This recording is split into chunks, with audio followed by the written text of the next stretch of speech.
right, on today's episode of Bible Blueprint of the Old Testament, we are looking at the book of Second Kings.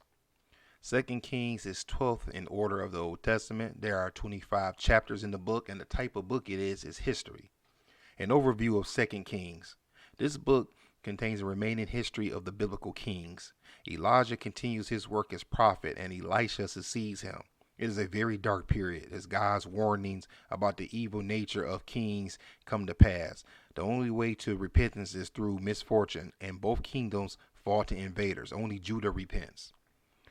Now, this book was written around 550 BC. The time period covered is 850 through 575 BC. The author, unknown. Stories appear to be written during the Great Exile to Babylon. Now, there are three sections to the book of Second Kings. Number one, finishing the journeys of Elijah and Elisha. We see this in chapters 1 through 10.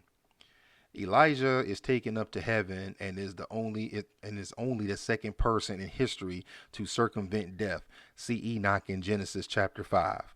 Elisha begins his series of miracles, including multiplying a widow's oil, raising a child from the dead, and healing a man of leprosy. Jehu, a good king of Judah, kills Ahab's 70 sons and all worshippers of Baal. Section 2. History leading to the Assyrian invasion of Israel of 722 BC.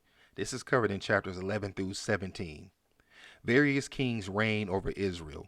Good kings include only 5 from Judah. All Israels are evil. Elisha dies and Assyria invades Israel.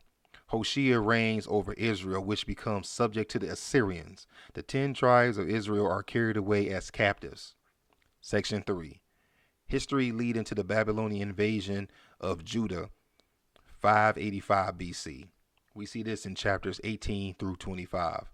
Several kings, beginning with Hezekiah, reign over Judah. They reign in various states of righteousness and wickedness. King Josiah calls people to repentance, but it is only temporary, as the kings that follow him lead the people back into wickedness.